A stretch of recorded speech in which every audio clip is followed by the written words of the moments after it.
We're live. Hello, everyone. Hello. Welcome to Kenny's Cars and Coffee. I think we are looking for a little bit of a new name.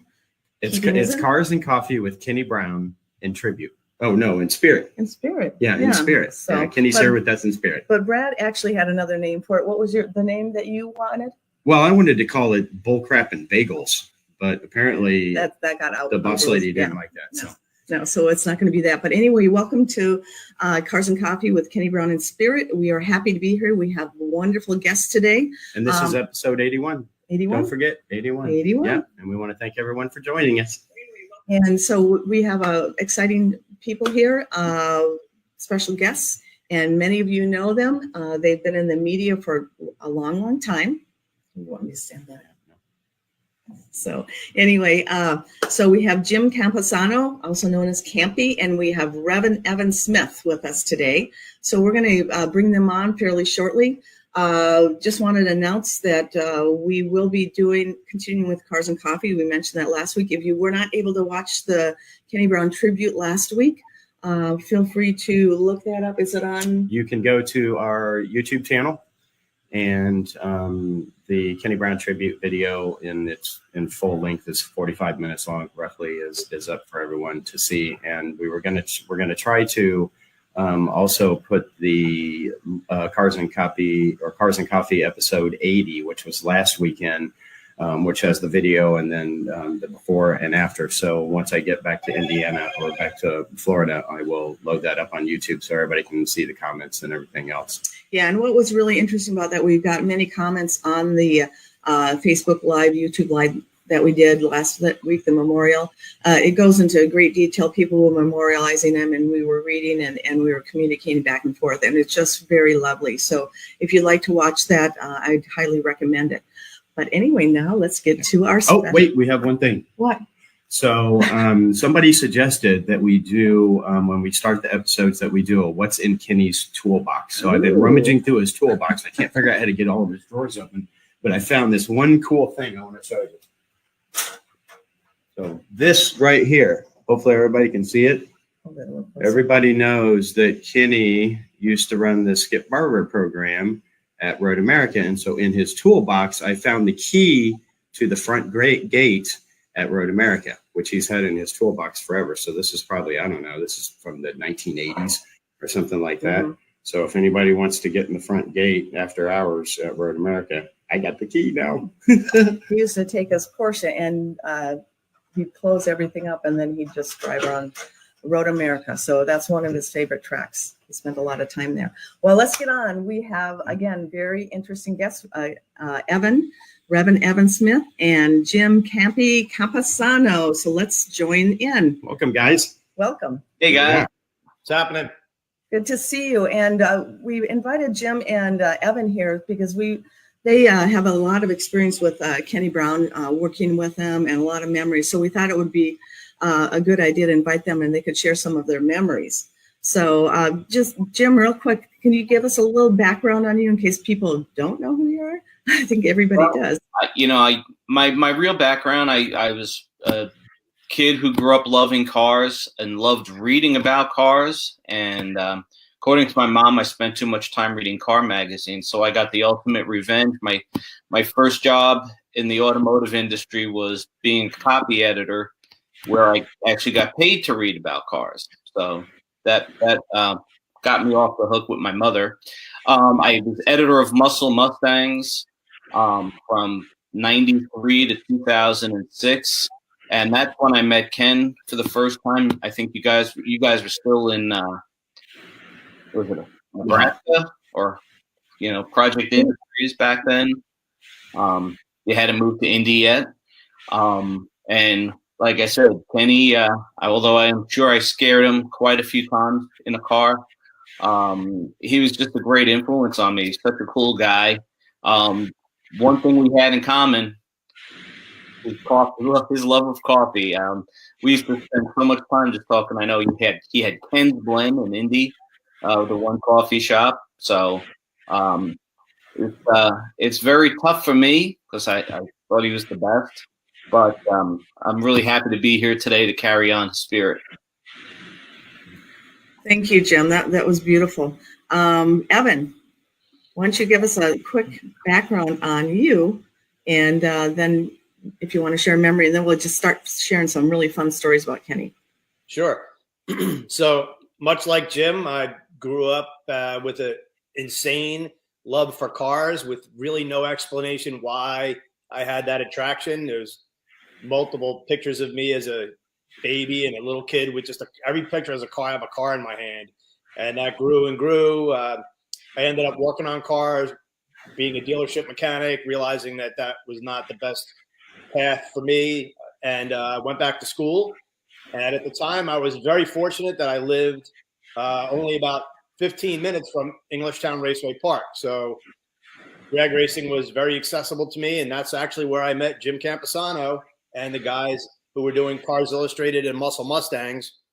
And once I got my 5-liter Mustang and started racing it, I was always into photography. So I ended up doing some photography for Steve Collison, the editor before Jim at Muscle Mustangs. And then when I finished school, Jim hired me full time, and that became a 20-year ride through the ups and downs of the Mustang industry. And it gave me access to people like Kenny and yourself and Brad.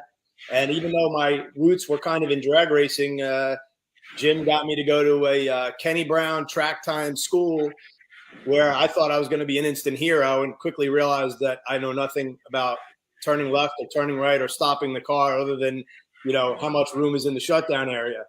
And over time, just the relationship with Kenny grew. We clicked, he and I, much like Jim and Kenny clicked. He was such an easy guy to be around, fantastic coach. Just always had words of wisdom, whether it was on or off the racetrack. And, just like any friendship that you have over time, it grows and grows and never stops growing. And, just ultimately became great friends, and we've all stayed in touch, which has been fantastic. So, Evan, I've got a question for you. Why don't you give us a good, cool story about the first time you and Kenny ever went on track together? I think you were driving the Red Rocket, maybe? I was. Blue. Right. So I rode, I think, for a couple laps with somebody at Putnam Park. Jim could probably remember the year. I don't remember the year, but it had to be somewhere around like 97 or 98 because it was in his Red Rocket. It was either like a, SN95 supercharged. Cobra. Yep. And what was the designation of that car? It was like a KB4 or I forget the exact designation, but I have a picture. I found a picture of myself with that car recently. Anyhow, so my very Red Rocket. They called it the Red Rocket. The Red Rocket. I thought there was a name for the suspension package. And so we go on track, and it had just rained, so the track is not soaking wet, but it's wet enough. And I was flat out terrified. I'm not going to lie. And I kind of followed Kenny's instructions. The first one being always check your brakes on the track exit. Make sure that they're there before you get to the first corner. And I still do that today. And force a habit, I even do that in iRacing. I just step on the brake pedal. And we started marching around on track. And I think I instantly scared Kenny because fortunately or unfortunately, I think I had a natural ability to have some car control. And, of course, like everybody else, I wanted to step on the loud pedal. So, I was going faster than I should for my skill level at the time. But I made it through the session. I learned a lot. We pulled in, and Kenny looked over at me. Just as serious as can be. And he goes, "You are scary fast." And I don't mean that in a good way. He said, "You're fast. Well, thank God you have some decent car control, but I think we can make you into a good driver." And ever since that day, I've driven probably 10 or 15 of Kenny's cars. I've been able to race in a couple of competitions on track and feel safe about it. And Kenny's, helped me, learn as a driver. But yeah, I don't think he was really scared, but I think, he wanted to kind of put the fear into me. So it was kind of cool. Actually, I've been in the car with you, Evan. I'm sure he was scared. Yes, Evan, he was scared. He comments, he goes, "That was scary." He goes, "If Evan can get his what I can't remember what he said, his mind or whatever together, he's going to be a really fast driver. But right now, he is scary fast. So I knew nothing about, how to apply the brake pressure, how to manipulate the sprung weight of the vehicle, how to keep the contact patch in the best position.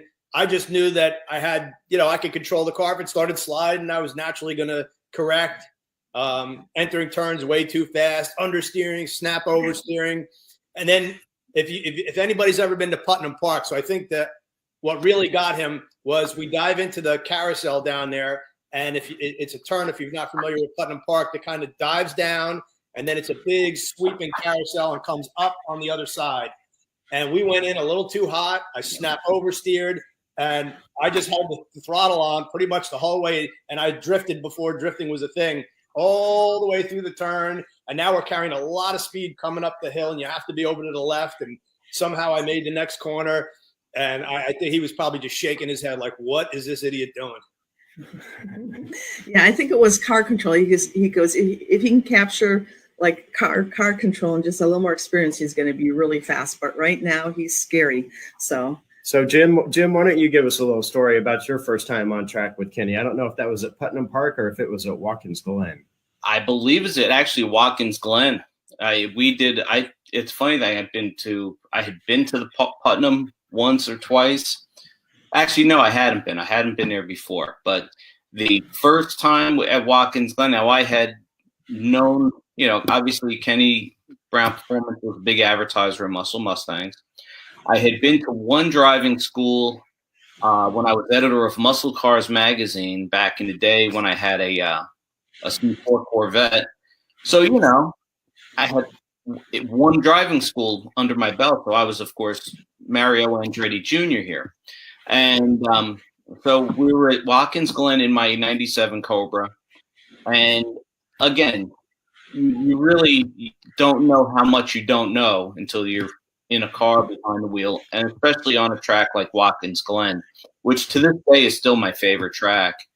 But what a amazing experience. So we're going around, and of course, like most novices, I had the tires set at 35 PSI because that's what it said, max pressure 35. So, some is good, 35 is better. And we were about half a lap in, and if the car felt awful. I mean, it had, the car had been lowered. It had your control arms in it, but it just felt like I was driving on oil tires. The car was sliding all over the place. Kenny's like, go back into the pits before we even, instead of going around for the first, we go back in, and this is where Brad, you pop up, and it was like take the tire temperatures, and he took the tire temps. Told him exactly, put 28 pounds in the front, 30 in the rear. We go back out on track, and now all of a sudden, the car is stuck to the track. And I was like, wow, well, that was easy. They were just street tires. Was not a road race, street road race tire. It was just a basic, probably a Nitto Tri-555 at the time. But all of a sudden, the car really felt like something. And that was the first major lesson I learned about car control on track from Kenny was make sure your tire pressures are right. And that was I could picture those sheets in my mind. You probably have a pad of them still. Every car at our driving schools, that was the Muscle Mustangs Kenny Brown school. We put it on together.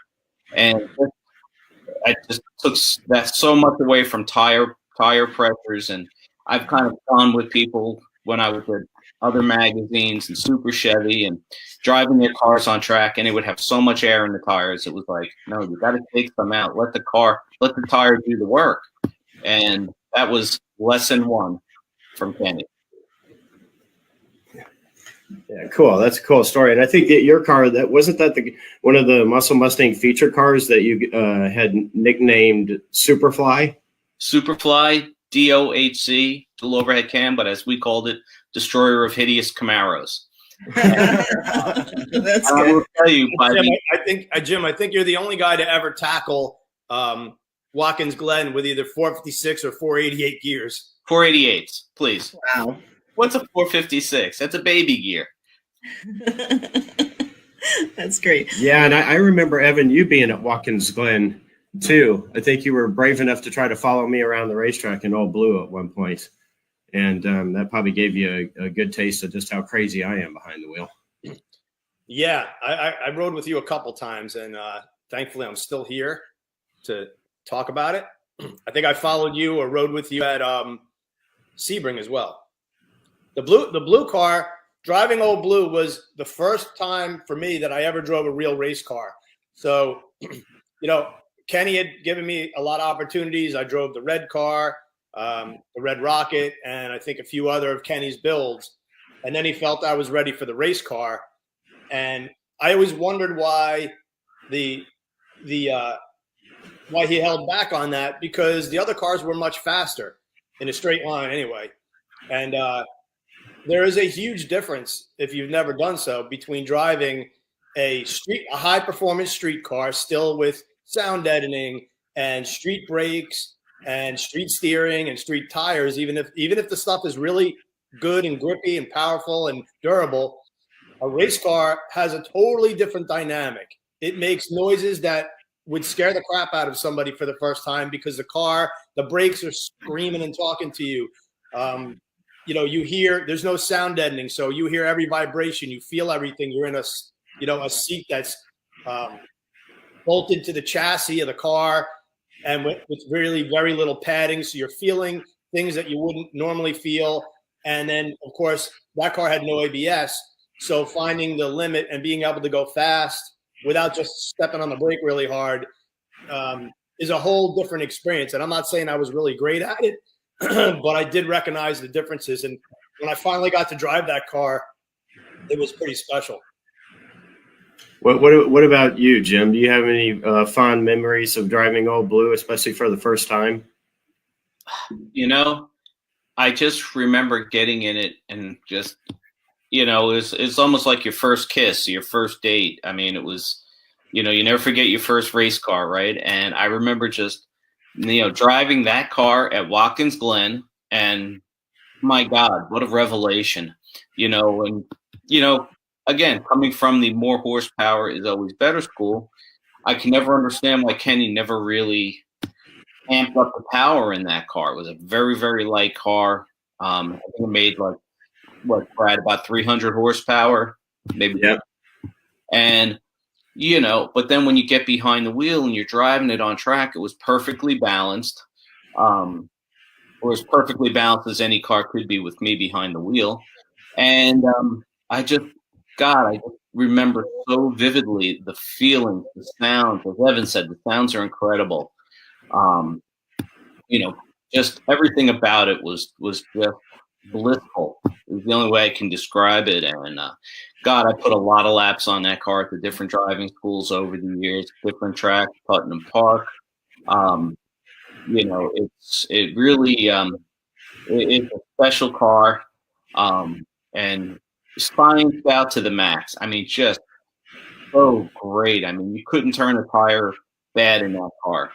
The only time I ever had a weird experience in that car was when when you bought the car back for Kenny, and Evan and I were going to shake it out on track before you got there. And the track at Putnam Park was wet. It was cold, and forget slippery. And the tires on the car were really, really old and hard. And I'm riding shotgun, and we're going around the track, Evan, what would you say, about 30 miles an hour, and you turn the wheel, and the car just goes straight. And I mean, it was like it wasn't anything wrong with the car, or it was just the conditions. I mean, we weren't going fast, but it was just, that was fun. But presenting the car to Ken at the 25th anniversary was really, really special. Yeah, I know. I remember that morning fondly, because we had it all set up so that you and myself and Evan would all be at the track in the morning on Friday, well before Kenny and Cari got there, because we wanted to kind of shake the car down a little bit because we had just gotten it back. And we didn't want Kenny to know anything about it. So we had sworn everybody that day to secrecy. And there was some debate, I think, about who was going to take the car out on the racetrack first, which it wasn't going to be me. And if we would have had to draw straws, we totally would have rigged it so that Evan would have gotten the short straw and that he would have been the one to do it. But for whatever reason, we managed to convince Evan to take the car out and shake it down. And mind you, that we only had slick tires for the car. So we had borrowed, or we had gotten a set of Continental slicks from what was at that time the Grand Am series, and we'd put those on the car. And I think we all figured that Evan was probably the only person that was actually brave enough to go out there and try to put a few laps on the car in really what was just rain. And it had been raining all day. And I know that Evan had quite the experience. So Evan, why don't you tell us about those first 2 laps in Old Blue on slick tires in the rain in a car that we really hadn't even seen for 2 or 3 years, probably. Sure. Well, we get to the track early, like you said, and that means very early because, you're very rarely going to beat Kenny to the track. So we arrive and we're looking at the car, we're looking it up and down, and I can just feel the energy and the emotion. And then Brad drops it on us that he wants to shake it down, which to this day, I think it must have been a conspiracy, because we could have simply just handed the keys over to Kenny and he could have taken it back to the shop and gone through the car, which I'm sure he did before he drove it anyway. I think you guys just wanted to see if I was dumb enough to go out on track, but me being me, I get. And of course, I was riding shotgun as always. Whenever you do something stupid, it's usually me involved. We ease out on track, and like Brad said, slick tires that are on a cold morning in incredibly wet conditions, still raining. I don't even know that I'd call it a couple of laps. I think we just drove around the track. There was a couple spots I might have attempted to breathe on the throttle, and it resulted in some instant drifting. And we did have a little bit of fun, and thankfully we didn't go off track or put a tire wrong. But we did get to hear that little 5-liter rev, and just the feeling of being strapped in the car. And, once again, to get back in, it's always cool to get back in a race car that you haven't driven or seen in a while. It's probably a blessing that it was raining, because it prevented me from doing anything stupid. If it was dry, we might have turned some hot laps. So maybe the rain was a blessing that morning, looking back. And then the way we worked it was, I think if I remember correctly, we swapped seats. Jim drove it a little bit. And then we kept Kenny occupied while Jim drove the car up. Kenny was giving a speech, talking in the tent to all the attendees that day. And, Campy drove up, and his head snapped around as soon as he heard that engine. He knew. Yeah, he didn't even have to see the car. I remember him saying, he goes, as soon as I heard the car start, I knew that was Old Blue. And I pulled up in it, and, it was a pretty special moment, the look on his face. And again, that was to be, for you guys to have me drive the car up to him, I was completely honored. Well, I think the most priceless moment out of all that is when you got out of the car and you had the key and you had walked up to the podium where Ken was, and you sat down next to him and you handed him the key to the car and said, "Here, the car belongs to you now." And I think that he probably just completely broke down at that moment. That was such a special, priceless moment for him, is when you handed him the keys back to his famous, beloved race car. Yeah, and just to give you guys a little perspective, in case you're just joining us, we're talking about Old Blue, Kenny's race car. It's a 93 Fox body, and is it 93? Yeah. And Evan and Campy had a lot of driving experience with that. When Kenny got very ill and we closed the company for a few years, we ended up selling that car. And Kenny was just lamenting selling it. So for his 25th anniversary, the Kenny Brown anniversary, I purchased the car back, and Brad was able to go and acquire it, and then it had really bad tires on it, so they got something a little better. But it was too late to get new tires. Yeah, So, we had some old Continentals from the Grand Am series laying around. We had a few sets of those, so we tossed a set of those on it, and we actually did have somebody kind of go through the car and make sure all the nuts and bolts were tight. But it was amazing. I hadn't seen that car since probably 1996, I guess, and this was somewhere around 2011 maybe is when I was able to locate the car in Franklin, Indiana. A kid that I went to high school with had actually ended up with the car, and he kept it in pristine condition. He was very meticulous about it, even had the original front fenders on it. We had taken the wide body front fenders off of the car, and we had we'd put some regular fenders on there because we were actually preparing the car for vintage racing, because the car was eligible for vintage. And Kenny had already made the decision that Jim Campisano and Evan Smith were going to be the people who drove that car in the vintage racing series and would campaign it for us. And I think Jim's name is still on the car, but that car has a lot of history. That car raced at the Grand Prix of Tulsa, in the I guess at that time it was called the Grand Prix of Des Moines, I guess, and it was called the SCCA World Challenge Series at that time, and that car was actually driven by Rob Fellows, who is Ron Fellows' brother, and Rob was a pretty darn good driver himself, although he never ended up having the same kind of career that his brother Ron Fellows had. He was one heck of a shoe. So that car, does have quite a bit of history, and there's several other people who drove that car as well. I think Lynn St. James maybe at one point had driven that car.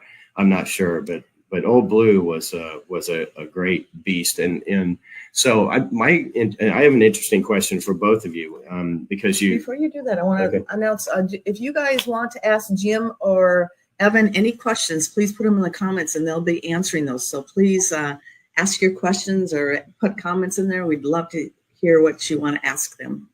Go ahead. Yeah. So anyway, I just was curious.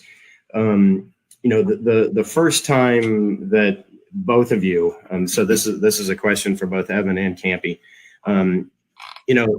You had driven a lot of Mustangs, being editors in Muscle Mustangs and Fast Forward, and you weren't drag racing centric per se at that time.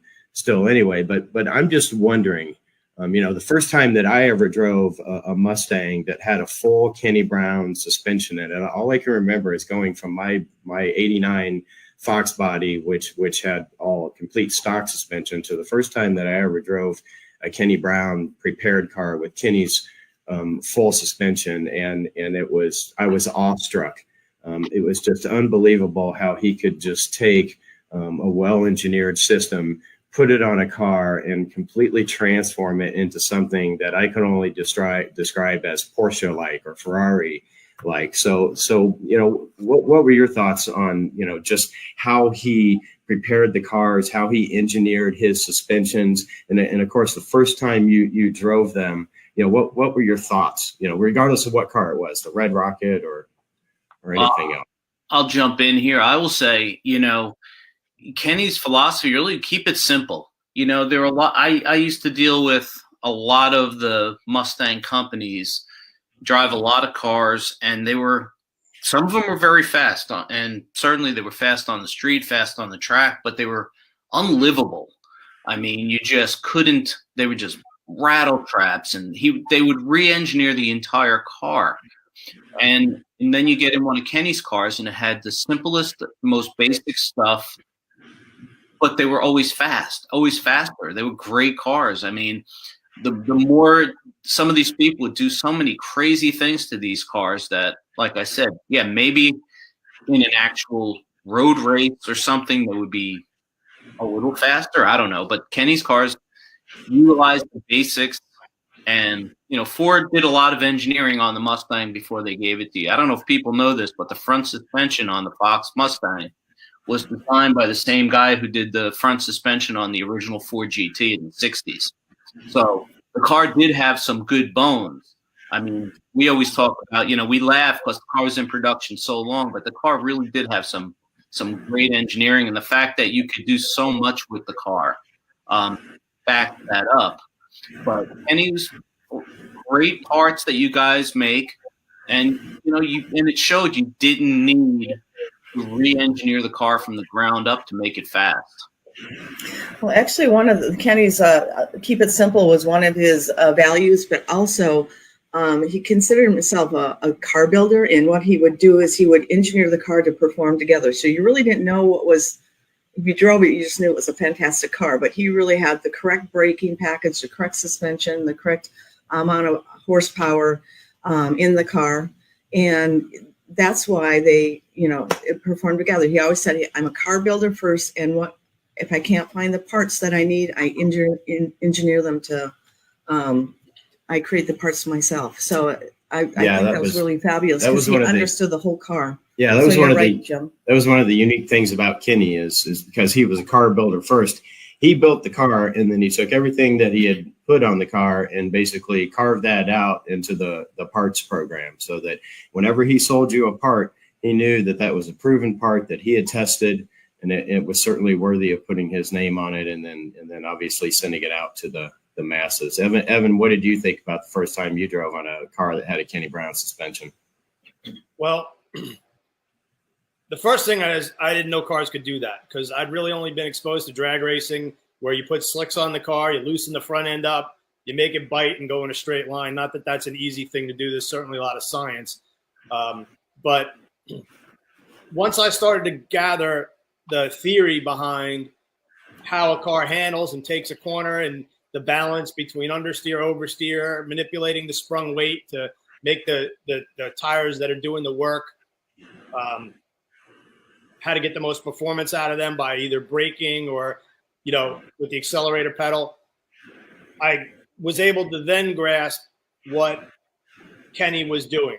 And on top of that, because my daily driver was a Fox body Mustang with stock brakes, there was no taking a turn fast. It understeered, it plowed like a dump truck. The back was light.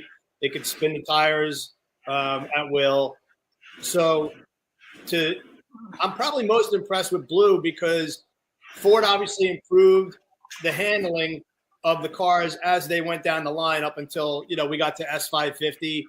The cars are pretty damn good in stock trim.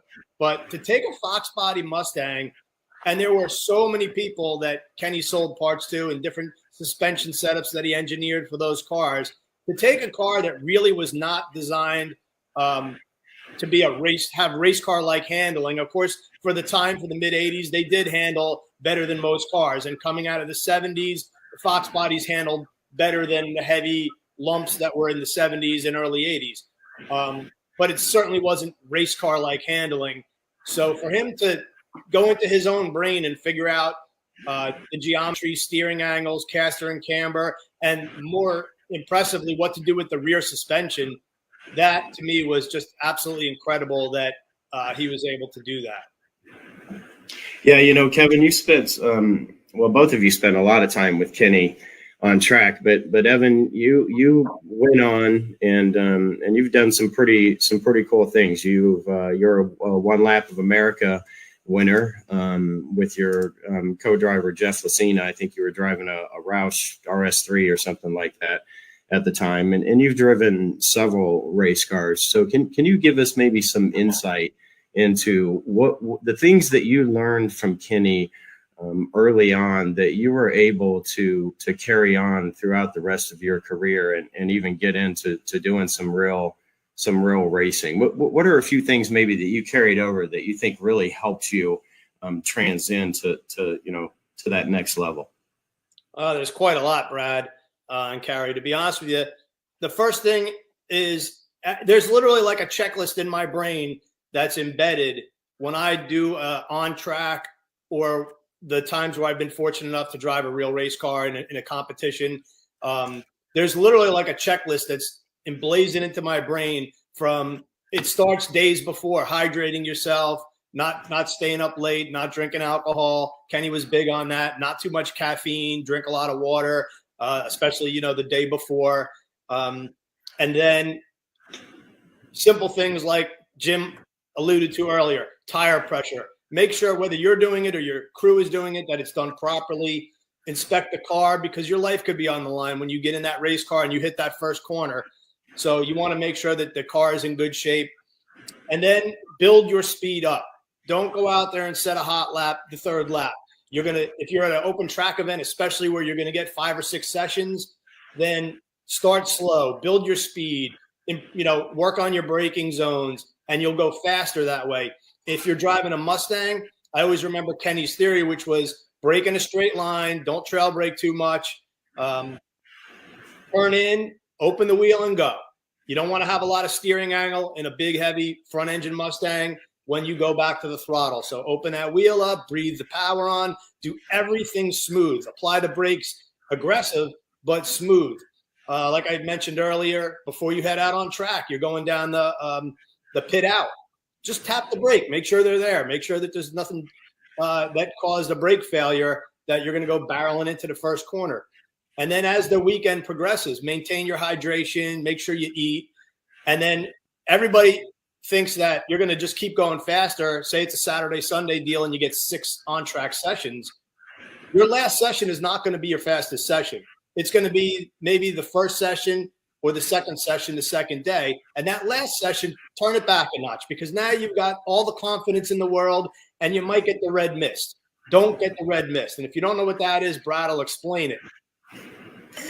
That's really good, Evan. That you are almost saying word for word what Kenny preached to you. I can tell you were a good student. Go ahead, Brad. Yeah, red mist was always a term that Kenny used for people that just completely forgot all the fundamentals, lost their mind, and he would always, like, when we were doing track days, he would always coach everybody at the beginning. We're going to do tire pressures and tire temperatures for everybody. And his rule of thumb is when you pull onto pit lane and you stop where the crew is to get your tire pressures and temperatures taken, always take your wheel and turn it away from the pit wall. And there was a really valid reason why he did that, because there were many of times when people would come in and they would turn their wheels to get their tire temperatures and their tire pressures taken, and they would have so much red mist and they would be so fogged up that they would forget where the front of the car is pointing,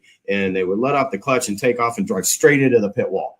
So that happened a couple of times, and so that's a perfect example of just completely losing your mind when you have red mist, because being on the racetrack is an experience. You have the sights and the sounds and the smells and the adrenaline rush and everything. When you get all of that going at one time, the brain starts to get just a little fogged and not work so well. Another tip that I used to give people when they were driving on track, because that you do have that adrenaline and you're not thinking straightly, when you come into the pits to get your tire temperatures taken, you always turn your wheel out away from the guardrail, because if you forget, you'll run right into the guardrail. And that did happen. Yes. That did happen at some driving schools. Yeah. So, Brad, and one more thing on red mist, just because it's funny, and I'm sure you've seen it, and Jeff Lucina and anybody who's been an instructor has seen it. The other red mist that Kenny was also talking about was, so you're maybe not a dead novice, but you're a C or D class driver, which is nothing wrong with that. Everybody's got to learn. And you've gone through the first day, everything went well. Second day, second session, third session, you're feeling awesome. And that's when you go from being a C or D class driver to thinking that you are Dan Gurney. Because everything feels so good and you have confidence now. You made it through the weekend. And that's when you find out you are not Dan Gurney.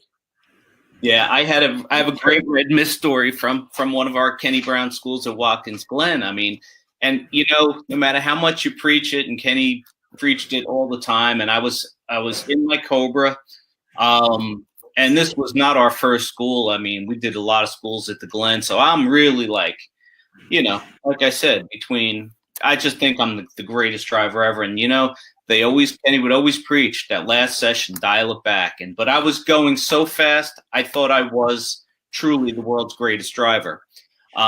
And that might be true, but in this instance, the red mist took over, and we're coming out of the boot at Watkins Glen. I mean, I'm hauling butt in my Cobra. And you know, Evan will tell you how much I love that car. I mean, the car was never dirty.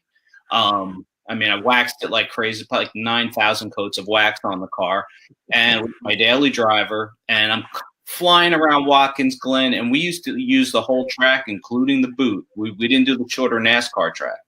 And I'm coming up, making that left-hander out of the boot, and now the car's sliding. And all I can see is this great wall of blue and white Armco.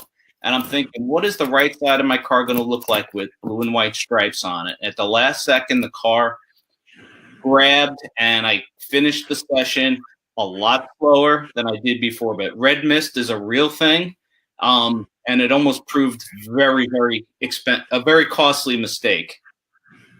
So that would have been the first time that you messed up your car, or your car got messed up, and I didn't do it. There you go. You know, two things that Kenny used to say, and this is a true story, and I use it to this day. I mean, of course, the first one was slow in, fast out, fast in, spin out. Those, and they were probably tattooed on his arm somewhere, Cari. You can let me know if they were or not. But my absolute favorite, and I use this all the time, and even a couple of times when I was trying to teach people how to drive on track.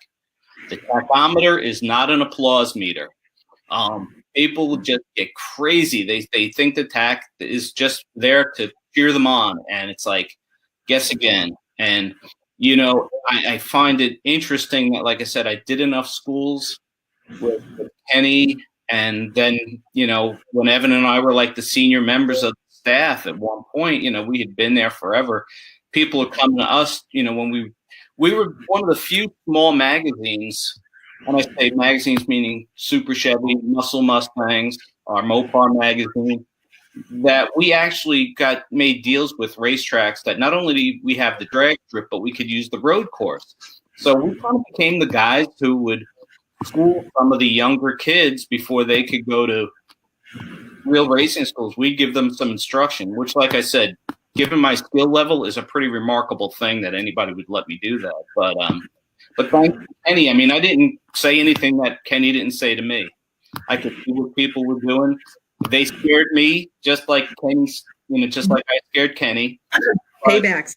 The paybacks are tough. But let me tell you, the idea that I could do that was all because of Kenny. And the one thing we don't talk about just driving on track is how much safer a driver you become on the street. So many times his instructions have probably saved me from a major accident. How to brake properly, car control. You know, when we lived in the Northeast, driving in the snow was no different than driving on track, and vice versa. You know, when the car's doing unforeseen things, the car control lessons helped me pull it out. So again, I'm just grateful to have gotten that experience with Kenny, and nothing else, just to really meet Brad and you, Cari. I mean, just great stuff. Yeah, I can remember one Muscle Mustang and Fast Forward editor who came out and did a school with us at Putnam Park, and apparently his boss, Jim Campisano, forgot to clue him in on some of the basics before he got to the track. And I think he forgot to listen to Kenny as well. And that gentleman's name was Vincenzo Kong. And I think that he earned a nickname after that. We called him Spinny Vinny, because he did not grasp the concept of slow in, fast out, fast in, spin out. And I think it was probably, I don't even know if he made it fast past the first turn at Putnam Park before he had the car completely backwards and in the grass. So I think he perfected the term Spinny Vinny. I mean, that was fun. That But was later, Multiple-time winner of the Golden Cone Award. yeah, That's what I was going to bring up. And who was one of them? Evan, you were one. I want it. Yeah, Jim. I wanted to add to what Jim said before about one of the things that may be overlooked that I'll bring to light is that Kenny and his teaching, and not to cut short any of the other instructors that Jim or I have had over the years, or any of the other builders who have coached us, made us better at our jobs, because not only could we talk the talk, but we could then walk the walk. We understood there's so many journalists, and especially today in the influencer age, you strike, and I'm not knocking anybody, but some of these people I see have no experience. They've never raced a car. They might have a following, but they haven't really been there and done that. And I'm not, hey, that's great. But we were able to start from scratch and learn what proper handling is, so that when you sit down to write a story on whether it's Kenny's suspension or, a Steeda suspension, a Celine suspension, any aftermarket springs or bars, not only did we really have an understanding of how the stuff worked and why it was supposed to work, but then when we tested the cars, we could detect the understeer, the oversteer, how the car, was it notchy or nervous on turn in? How did the car load up in the middle of a corner? All these things that incorporate good handling. I think not that we're experts by any means, but we had a really strong understanding of what felt good and what didn't feel good. And that absolutely helped us do our jobs better. We learned how to evaluate cars in a realistic way. Yeah, we could talk about a car did this or that, but now we actually understood what was going on to a much greater degree. So when we wrote road tests, and we had, when we were still in New Jersey, we had the road course at Englishtown that had been built. We were the only ones able to use it. They didn't even go to the planning board before they built that road course. They did it because they wanted Richard Knapp to see a picture of it before he passed away. So it took a couple of years before it actually opened, but we were using it as a test facility for years. And we actually knew what was going on with the cars. I mean, that was a great experience. And we could teach the readers what was going on. And we could say, oh, this car is the Mach. We did one video of Mach 1 versus a Terminator Mustang versus a regular Mustang GT. And boy, for the same chassis, those cars were all completely different. One of which, the Terminator, had an independent rear. We could actually speak intelligently. Whereas I think years before, we might have done that video and talked about how great all three of these cars were. But realistically, we were now able to actually evaluate them in an intelligent, or for me, a semi-intelligent way. So, Jim, I'm going to get into a little something different. We did a lot of track events with Muscle Mustang and Fast Forward, and Jim and Kenny would put on a banquet every Saturday night. And first, Jim, I want you to explain some of the awards, such as the Golden Cone and the Toilet Paper Award. And then once you explain what the Golden Cone Award is, then I would like, Evan, you to explain how you won that award. Well, how do you describe the Golden Cone? I think it implies by its very name, that you just, where you started out, and where you finished. Couple of off-track excursions maybe, or just being a little wacky. The Toilet Paper Award was when, you sent Kenny scurrying to change his skivvies after a session. Fortunately, I never got that one, although I probably came close a couple of times.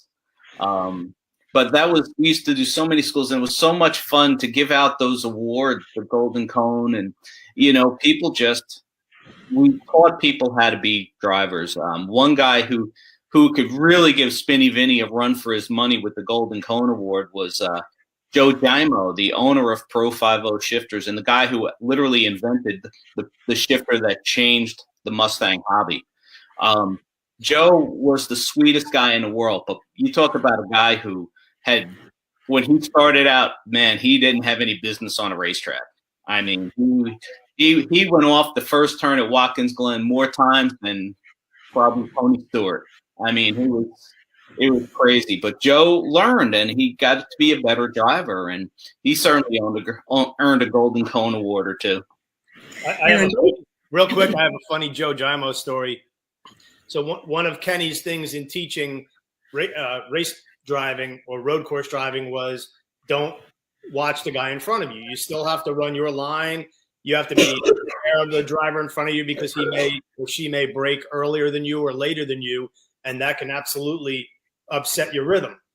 So I'm following Joe Gimo up through the S's at Watkins Glen at a breakneck speed because we were both driving capable cars, and we get to the bus stop, and all I see is a instant cloud of smoke, and it freaked me out. And I still braked and turned in, and what it was Joe just going way too hot, locking the brakes and sliding all the way to the exit of the bus stop up there. But the instant and the amount of smoke that those tires generated, I didn't know if he blew the engine. I didn't know what happened. But at that moment, I realized why you don't watch the car in front of you and you do your own thing out there. As hard as that may be sometimes, because you're supposed to look really far ahead.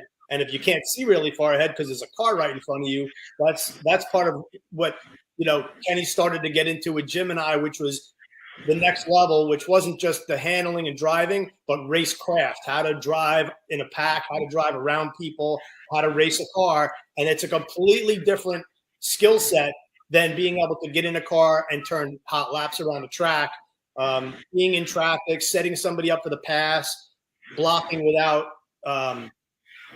causing an incident. If you're actually in a heated battle, there's a lot to be learned. And that's a whole different thing that Kenny was able to get into with Jim and I, which was pretty cool. And I still drive that way, much to my wife's dismay in traffic. I'm always in there battling it out, late braking, Well, you are from Jersey. Yeah, well, but no, I mean, again, I think back to, like I said, my time on the street now, that I use everything I learned from Kenny Brown. Literally every time I get in a car, how to brake and how to steer and, always be aware of everything around you. It's not, it's not a passive thing. People talk about, driverless cars are in the future. I said, no, they're out there now, man. Most of the cars on the road are pretty much driverless, and it's not driverless, rudderless. So, like I said, I think half of the stuff that Kenny taught me has kept me alive to this day.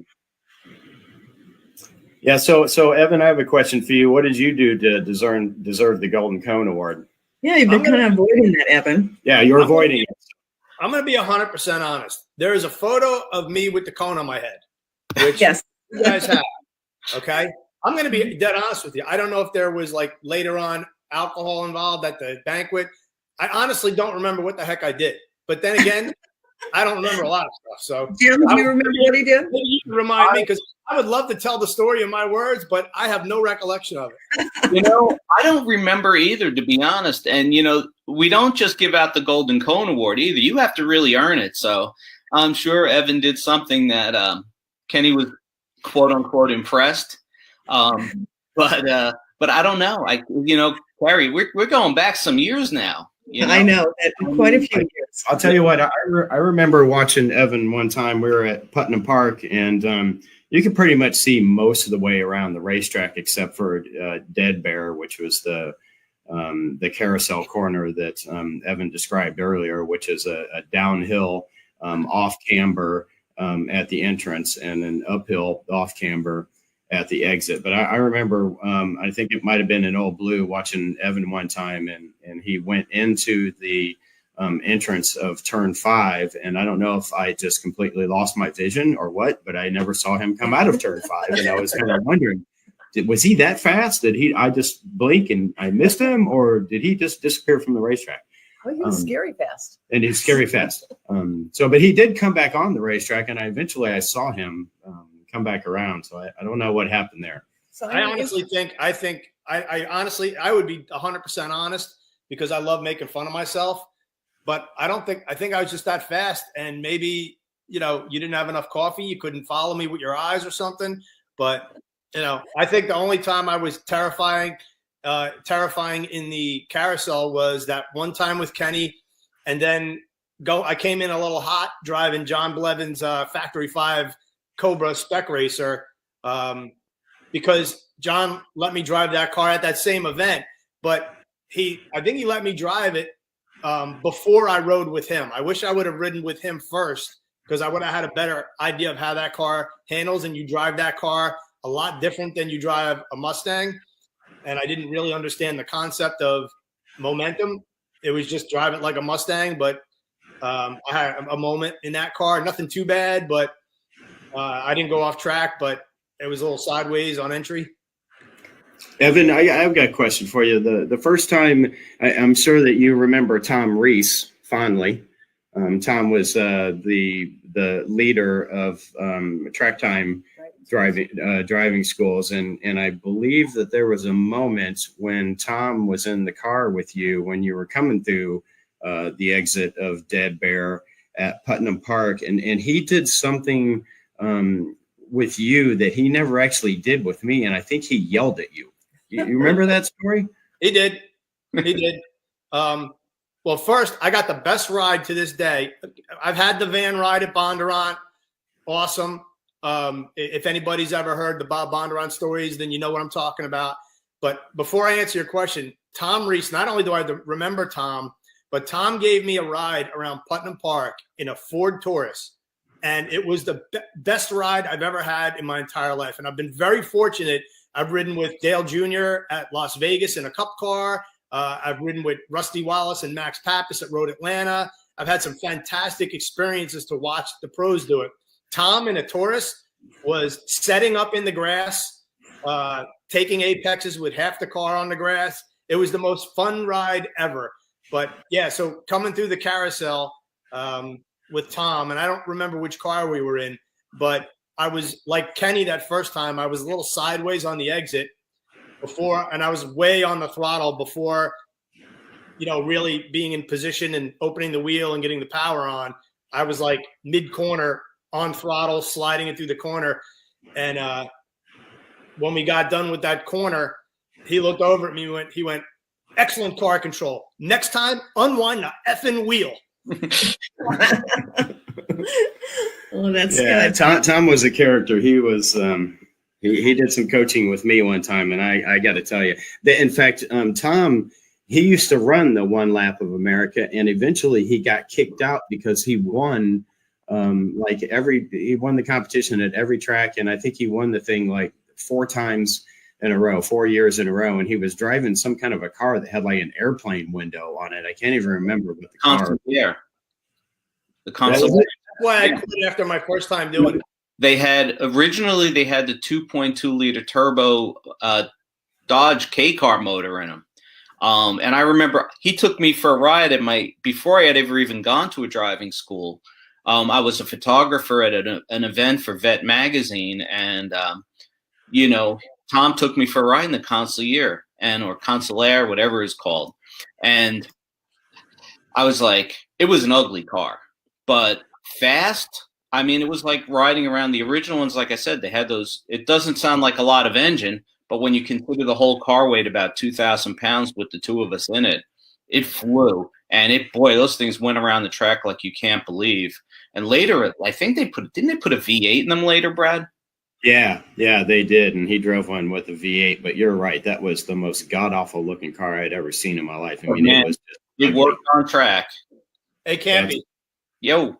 Tell us your story at the Kenny Brown School at Watkins Glen about the dude with the Spirit, the AMC Spirit. Oh, that was Dean Doherty. Dean Doherty was my on-track mentor. He was the first driving coach that I ever had, and he was too. You remember he had that AMC Spirit? Yeah, he built that car with a gigantic horsepower engine, AMC powered, of course. It was metallic brown, poopy brown.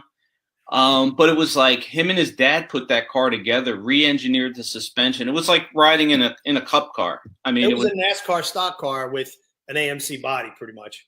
Yeah. I mean, he was my first instructor at track time at Charlotte Motor Speedway back when it had the original Roval.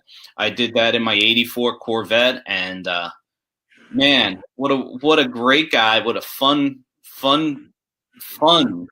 car that was. He took me for many rides in it, and I was like, you take a look at it, and you're sitting there thinking, well, I don't even want to get in this thing. I mean, the poopiest brown of browns. And again, it's basically a 3-door AMC Spirit, hatchback. It was not designed to be on a racetrack, but Dean had other ideas. You got a question from somebody, Jim, in the comments. Yeah. Before you answer that, Jim, anybody else have any questions for Jim or Evan? Just please add them to the comments. And we're at 11 o'clock, so we're running a little bit over. Jim and Evan, are you willing to stick around a little bit?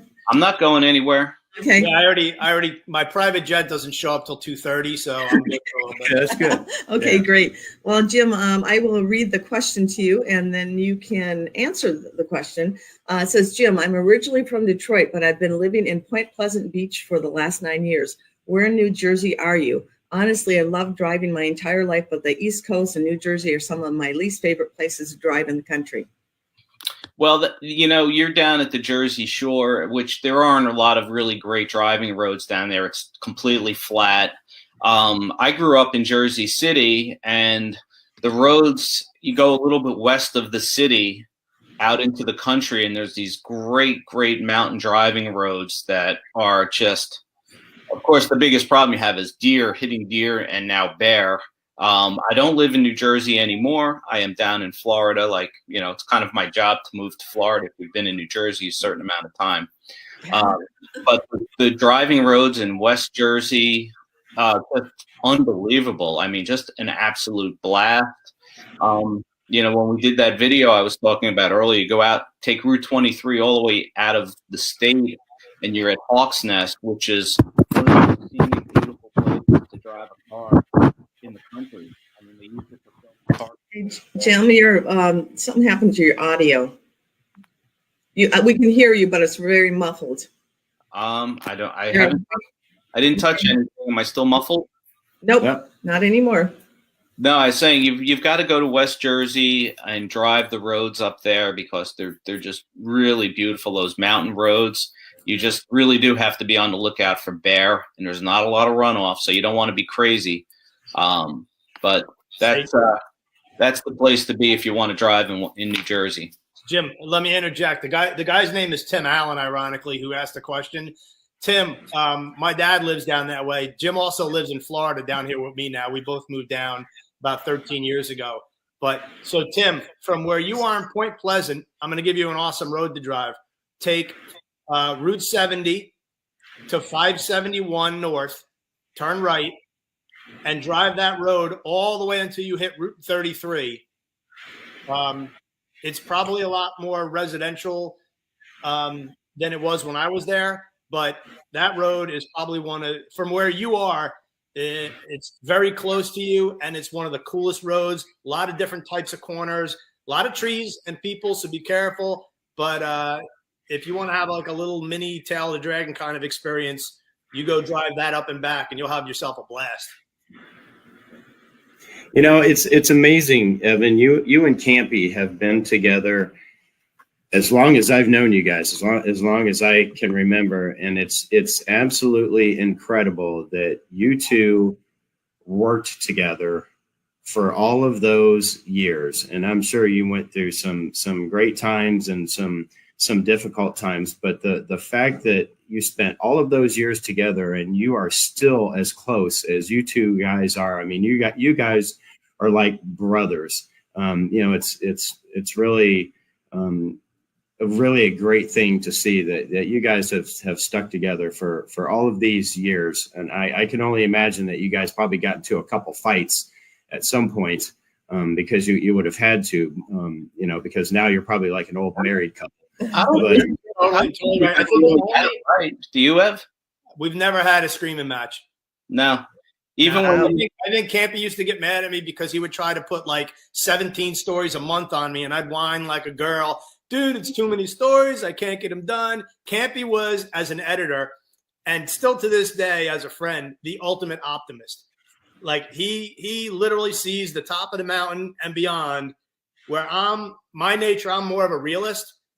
So, like, hey, Evan, you going to a race this weekend? You're going to win, right? Like, well, yeah, I'm only racing NHRA, but, I'll try my best. And there was always a great camaraderie between us. He's like my best friend in the world. I love the guy to death. And he's mentored me as a a writer, as a photographer, and it's kind of neat that I'm mentoring him a little bit on the YouTube thing now. So I get to coach him a little bit. Yep. Which is kind of neat. So, but yeah, we're I always have the utmost respect for him. I look at him kind of like a big brother. I got an awesome younger brother, but I don't have a big brother, and I kind of look at him like that. He's always the voice of reason. I'm going to say that publicly. That's scary that I'm the voice of reason. You're really not. I was just trying to throw that out there. Well, compared to you, I am the voice of reason. That's the. You've let me do some really dumb stuff, like 180 in the desert, almost fly off a mountain. Every time I'd come back from one of these silly adventures and be like, Jim, you got to go next year. He never went. Yeah. I was like the kid who told his brother, here, go do this. Go light this on fire and put it out with your hand. I was the guy who's always, but when Evan and I were on Muscle Mustangs together, and even after I was not editor, when Evan became editor, I was editorial director. And my philosophy on anything journalistically is, especially in the car magazine business, we had the key to the candy store. We had every opportunity present itself. The fact that my name is still on Code Blue, that we almost got to go road racing with that car, tells you, but we never took that for granted. And I think a lot of the problem with the magazines that you see today and after Evan and I got out of the business, they're just collections of stories. They're not actual great reading material. When you have the entire automotive aftermarket at your fingertips, and driving schools with Kenny Brown and drag racing schools, and you could do anything you want, man, you can't have a bad day. And I was always pushing Evan to do more because I recognized his talent. And he pushed me, and yeah, I mean, it was those magazine days were some of the best of my life. But you know what? We still hang out, we still do stuff together, and the good times continue. Yeah, well, it sounds like your and Evan's relationship is a lot like Cari and I's relationship. She's the overly optimistic one, and I'm the realist in the group. No, you're a pessimist. Yeah, no, you're a pessimist. I'm the resident pessimist in the group. I like to stick with reality, and this is what we can do, and this is what our bandwidth is. And Cari's always been my big sister, and she's always the one who's driving me to go farther, go faster, do more. And I'm like, I just want to go to sleep. Actually, I have one car, Cari and Brad, that you guys haven't talked about that Kenny absolutely adored, which was Kermie. Oh, yeah. And it was when things he couldn't get a dollar car or a Mustang GT or what have you, and he ended up with a V6 New Edge style green V6 Mustang with a 5-speed, and you go on track, right? Now, again, talk about red mist. I've got enough testosterone for 10 guys. So does Evan. And here comes Kenny with this modified V6 Mustang. And, if I didn't think Old Blue had enough power, I surely didn't think this did. But I managed to scare Kenny in that car at Road America. Brad, what's the really fast corner at Road America that's also very dangerous? The Kink. One of them? Yeah. Well, I remember going through there full bore. Now, again, I had a lot of experience with Kenny at this point, and it was sort of the same thing he said to Evan. He goes, that was fantastic. You did that absolutely right. Don't do it again.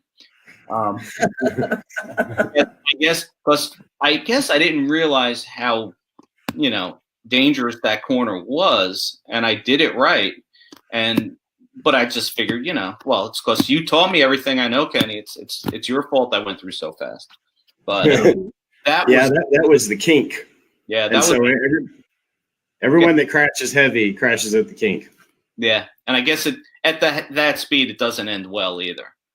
But I remember that was a one-time deal. We only did one Muscle Mustangs Kenny Brown driving school at Road America.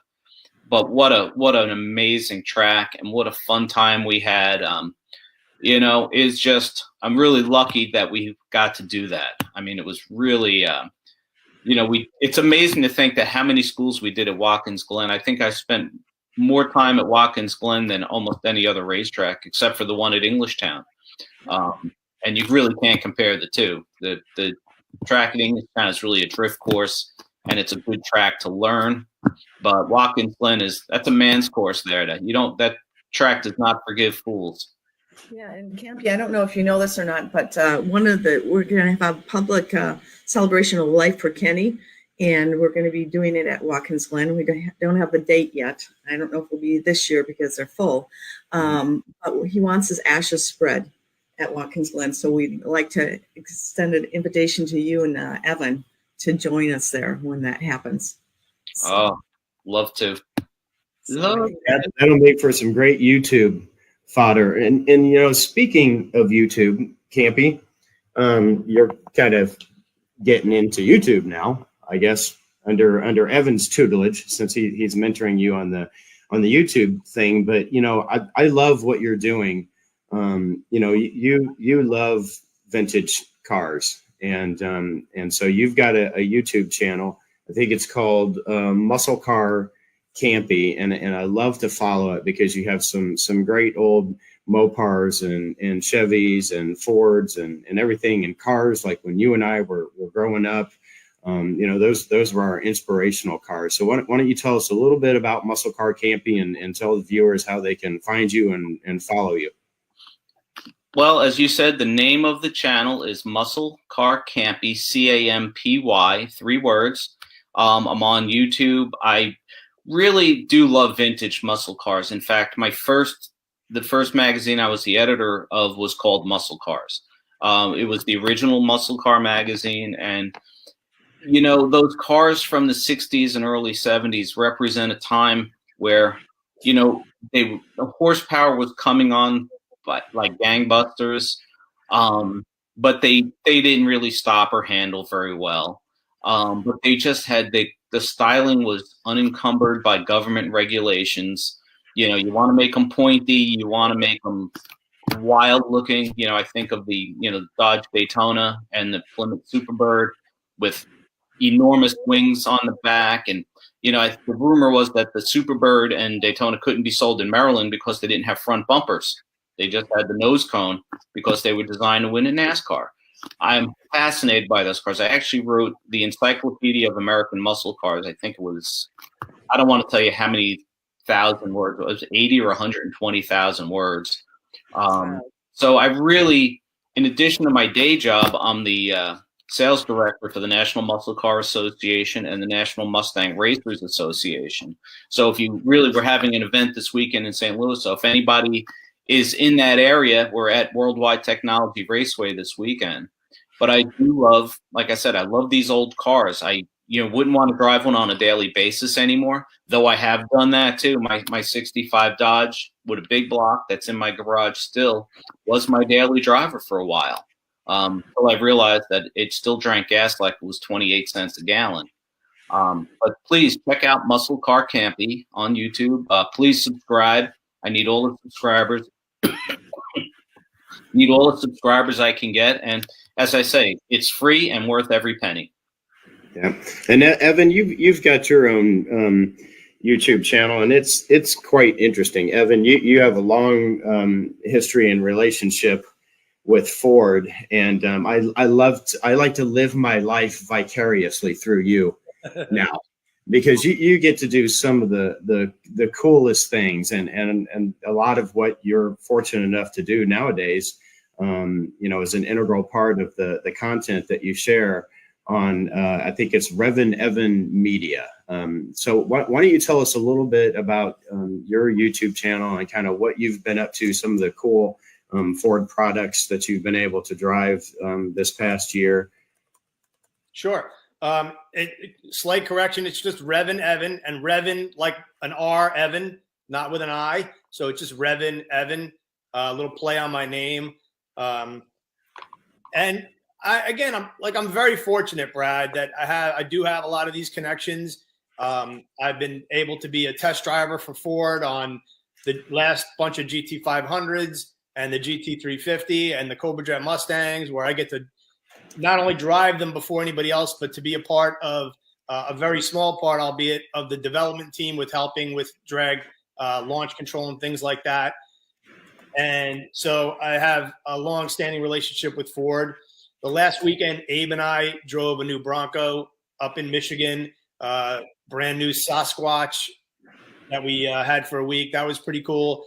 And I mentioned Abe Tang, who's my partner in the YouTube channel and helps me with the video shooting and, of course, tremendous amount of fabrication, that building that he does that helps with the tech side of the channel. I look at my channel as bringing Muscle Mustangs and Fast Forward to life with a little bit of feature stuff where we bring in-car cameras on 8-second stick shift Mustangs and Thunderbolts, and we have access to people like Jack Roush. I have a fairly recent video where we were up at Roush. It's a shame that Kenny's not around because I could only imagine the road course stuff we could have done with the 2 channels with that. But yeah, we just try to have fun. I just try to Jim taught me a long time ago with the magazine that any story you do has to have reader value. You could get a new intake manifold and yeah, like he mentioned, companies always threw parts at us because they wanted the ink. And a lot of times you saw, and I'm sure everybody's read stories where you're left dissatisfied. They talk about it, but they never went and did it. So with the channel, I try to take that where there's got to be some kind of value, a payoff where you spent your time watching me or Abe or somebody on camera, and you're either going to be entertained, you're going to learn something, or you're just going to laugh at us. Either way. But we just try to have a fun time with cars. Sometimes I get away from the Ford stuff, not very often. But Brian Wolf has been an integral part of the channel, being able to do the 7.3 Godzilla stuff. We've interviewed a ton of people. We've been to the racetracks. We're always open to new ideas. Like I said, it's been like taking the content to the next level, and it's exciting because you get to bring it to life. And I'm actually thinking about morphing it into some food reviews because when we're on the road, we always find these funky places to eat, and we love food. So, and everybody likes to eat and drink. So why not talk about some of the great places that we find on the road when we're out there? Well, if I'm ever with you traveling, we're definitely going to have to find a taco joint or maybe 5 taco joints, and we're going to have to do some taco videos because I love tacos. Oh, we could taco it up, baby. Taco Tuesday. Well, I think we're probably going to wrap. We have a couple of questions, and then we'll probably wrap it up. But anyway, Paul Miller says, here's a tough one. What driving instructors or schools would you recommend nowadays? Obviously, the more input from several sources is always better to hone your own skills. But where would you start now if it were something that you were just beginning? I'll answer that first. Sure. I think the first thing you have to determine is whether you plan to be a race car driver and compete in a series and build a car, or you just want to drive fast on track safely and comfortably and understand the theory, because there are definitely driving track days. Like I'm not sure if he still does it, but Jeff Lucina and John Blevins and Dell, who have track guys and have fantastic instructors, and they're going to keep you safe and teach you how to drive a car. And that's at the most basic level. From a racing standpoint, if that's your goal, I'm not 100% up on all the schools. I've been to the Utah Motorsports campus and have gone through a couple of the schools there, and they are teaching race driving. But you're probably going to want to have some basic talent because it's not cheap. So you're going to want to have a really good understanding of how to get around a racetrack or handling and braking and accelerating before you maybe go to one of those schools so that you can get more out of it. But if you have a street performance car, really there's chin driving days. If you just go online, there are a ton of places where you can get on track, and you absolutely want to make sure that you have an instructor and make sure that you click with that instructor. If it's somebody you don't click with, speak up. Don't feel bad about saying, hey, we're just not clicking, I'm not understanding it, or I'm a little uncomfortable. And then they'll get you a new instructor, because that's a big thing right there. I've been very fortunate with Kenny and Jeff Lucina to have some fantastic instruction and people who understood me and were able to take my personality and my understanding and build on that. Bondurant as well. Jim, do you have anything to add? Well, Bondurant, that was the last school I did. I went to the Bondurant school in Phoenix. At the time, they had C6 Corvettes. They then later changed to a Mopar school, so Challengers, Chargers. But I think it's under different hands now.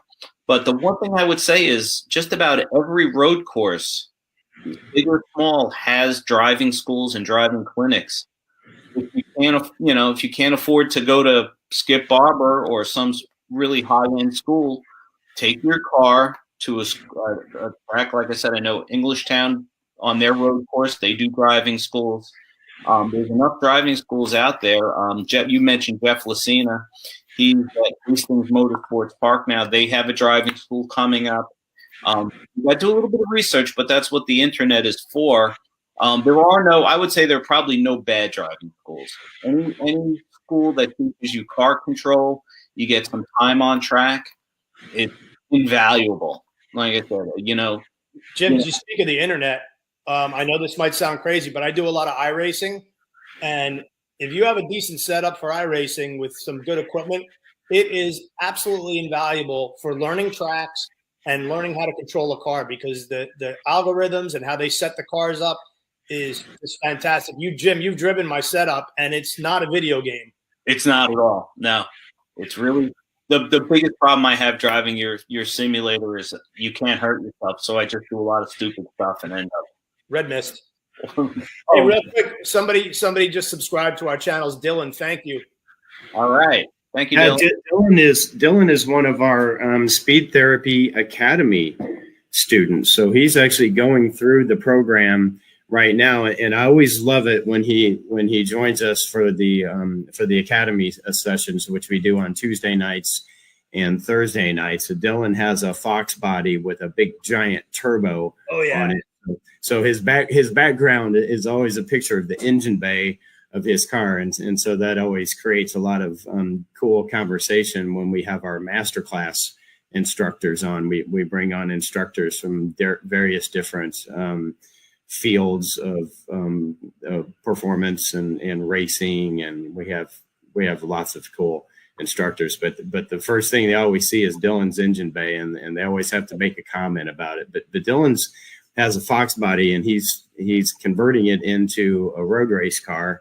And this week, his new independent rear suspension that we built for the car was shipped off to him in North Dakota. But he is a really great guy, and we're just so fortunate to have him as a student in the academy. And I'd like all of you that are viewing right now to take his lead. Sign up or subscribe to Revan Evan, Muscle Car Campy, and also Kenny Brown Performance. Kenny Brown Performance, we have a ton of videos on there. We have all 81 episodes of Cars and Coffee. And what we've done is we've broken down Kenny's tech talks during that time into like 3 to 5 minute segments. So you can go on there if you're looking for, how to determine what brake pad you need. You can just type that in and something will come up for you. And he goes over all the way from Fox bodies all the way to the new S550. So definitely subscribe to that. And let's see, I have a couple more questions or comments. Mike Charles, I think he has the Celine Race Car Facebook page.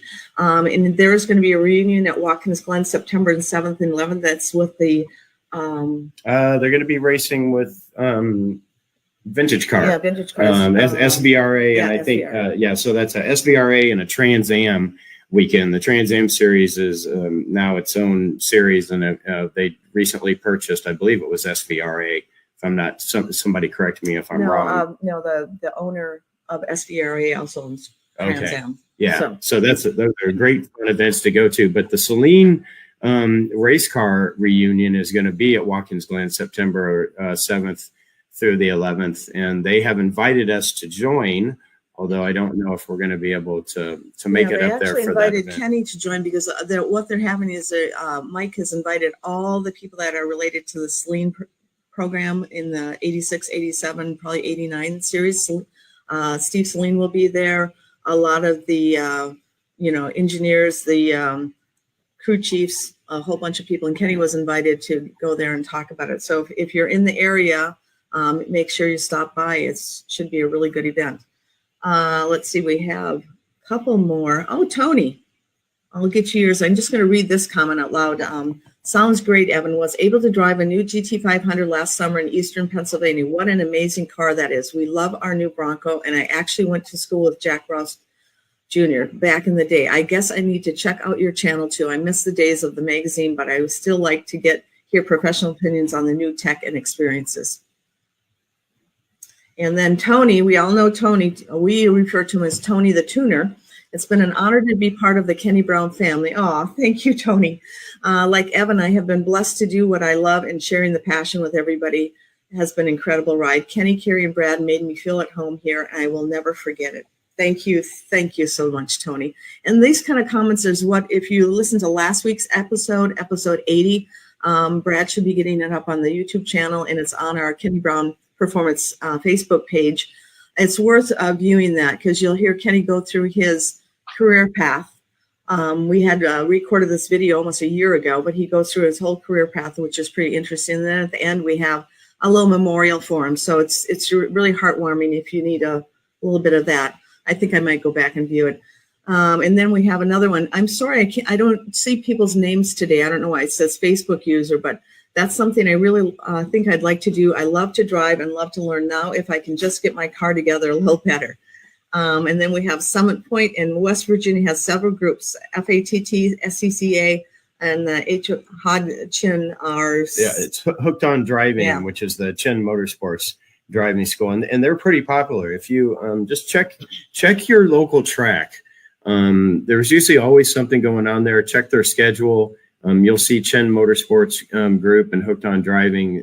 They do track days at several tracks all across the country. And Evan, you mentioned Jeff Lacina, who was your co-driver in the One Lap of America when you guys won that. He is the general manager now of Motorsports Park Hastings in Hastings, Nebraska.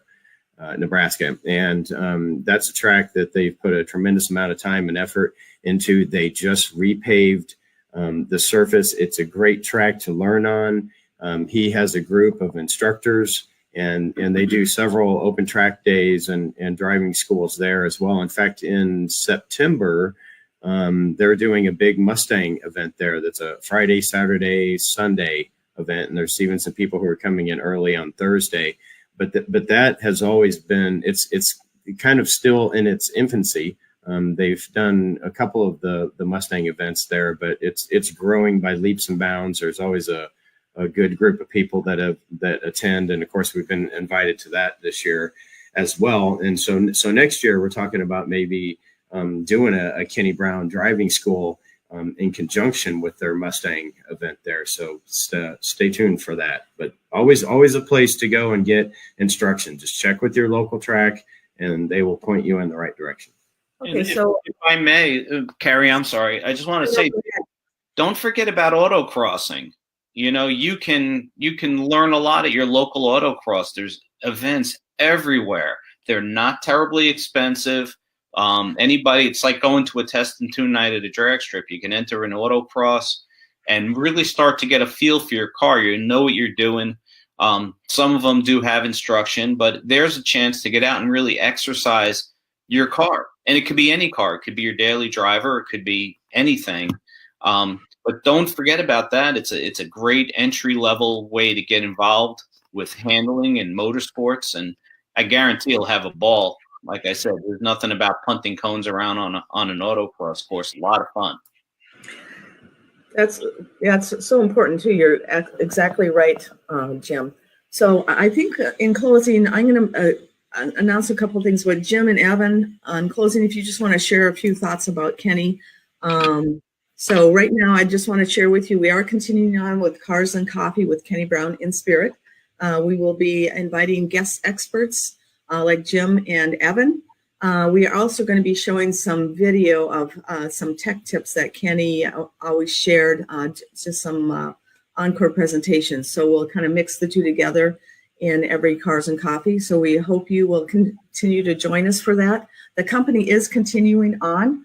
That's something Kenny wanted me to do, is continue on his legacy. And we have a really strong team here, and we will be doing that. One thing we're going to be doing is building tribute cars. We have the first one already booked, and another one I think that's coming in. And what that is kind of Kenny's iconic cars. We're going to be building something very similar to that to represent that. So the Fox Body Mustangs will be building an Outlaw Mustang. For the SN95s, we'll be building his Cobra CSRs, and then like a Red Rocket type car. Mm-hmm. And then for the we'll be building a kind of a tribute to Kermie.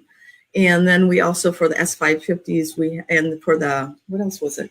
And also we have two of them actually right now for Ruby. I don't know if you've been following us long enough. Kenny names all his cars, but Ruby is the S. There it is. Yeah, there it is. Evan wrote, see, on the cover of Muscle Mustang Fast Forward, Evan wrote a brilliant article on that. Evan drove that car at Sebring, and I'm sure he had the time of his life. Yeah, and that's a Kenny Brown CSR car. So we're building a couple of those tribute cars. And then we also did S550s, and that would be similar to the Maryland car.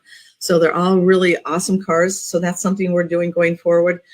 We also are introducing, he's already done it, but introducing his K-Link, which is like market disrupting. It is just incredible. It's a revolutionary live axle rear suspension for the S197 cars. And after you install it, it's designed to work with our front suspension. But once you put the K-Link on your car, it basically handles like an IRS.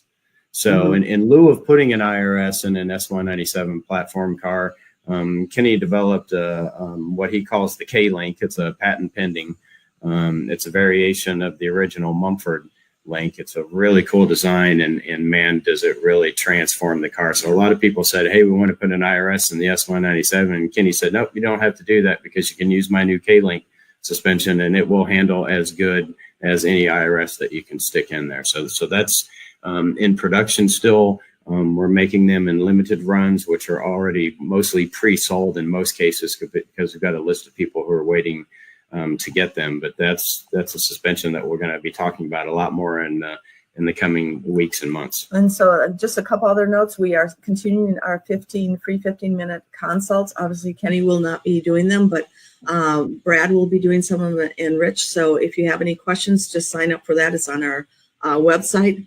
And then we will be continuing with the Speed Therapy Academy.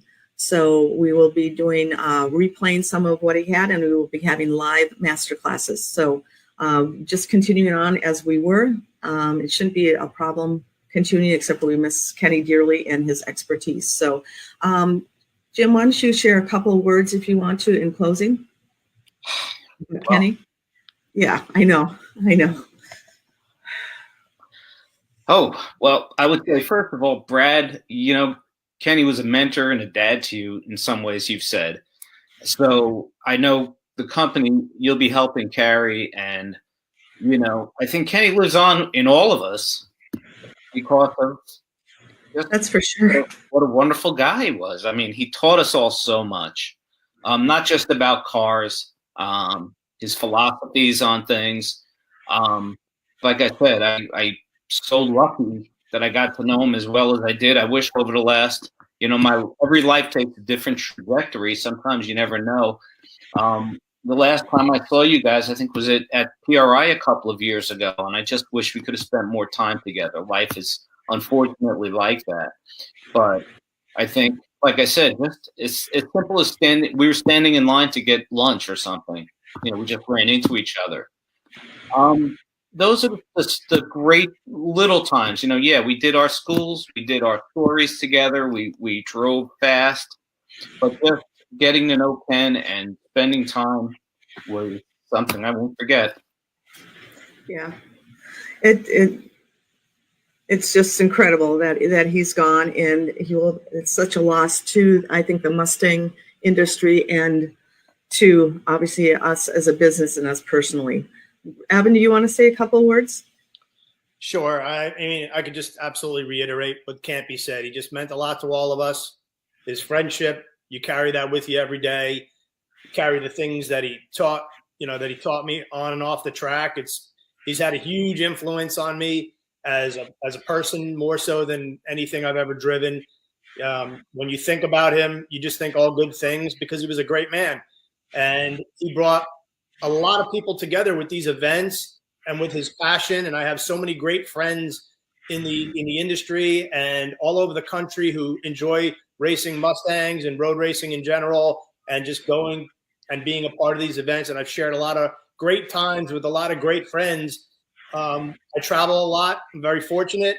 And no matter where I go, I know somebody. And that's a lot of that's because of Kenny and the events that we attended with him.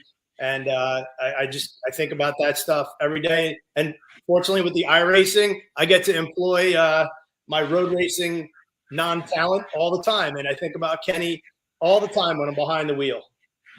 You know, and you think about all the people that he taught to drive, and I think of those Muscle Mustang schools, and God, we did an awful lot of them. And a lot of those Mustang guys had never been on a road course before, even thought about learning. Usually the Mustang guys, especially back in the day, their idea of turning was what you did at the end of the drag strip, you know.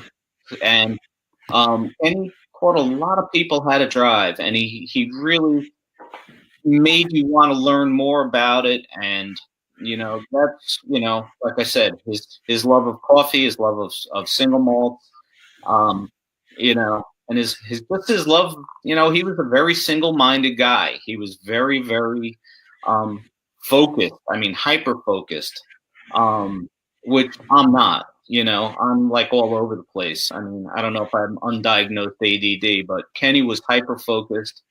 And but I said he loved to share his knowledge with people and his love of cars, and we're all very lucky to have known him, and I think about him often. Well, thank you, Jim, and thank you, Evan. Those are great words, and you guys should both know that that really both of you shared a very special place in Kenny's heart. He knew you for a lot of years. He absolutely loved you two kids.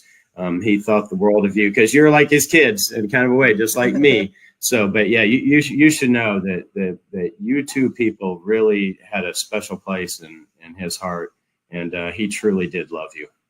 Well, thank you. I'm very happy to hear that. Like I said, when we were able to present Old Blue back to him at Putnam Park, that was very, very special, memorable moment in my life. And that's very special. I remember that. He was just so pleased. I want to thank you guys for sharing this time with us. It was a pleasure, and it's always fun to hear Kenny Brown's stories and how many people love him and what an impact they've had on him. So thank you, everybody in the audience, for hanging out with us, and we'll have you back again. All right. Looking forward to it. Okay. Yeah. And so just remember, we'll be continuing on with Cars and Coffee. We'll be doing it next week. And Brad, separate here. We're going to be talking about this. Yeah. So everybody check out this wheel. There's a story behind it.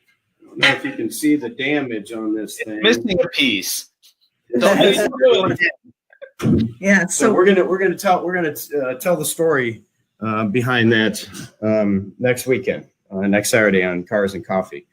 And another thing, so coming up on Cars and Coffee, I need to get with Doug Killian, but we wanted to do a special Cars and Coffee episode, or at least half an episode with Doug Killian, who owns a company called Autocraft in Lincoln, Nebraska, and he was the gentleman that worked side by side with Kenny on the short wheelbase T-Birds. So Jeff Jacobucci, if you're listening today, we're hoping to feature your car as part of that, and so there's some cool stories that Doug Killian has to tell about Kenny and those days when they cut T-Birds in half and shortened them up, and even some cool stories about what Ford thought about it too.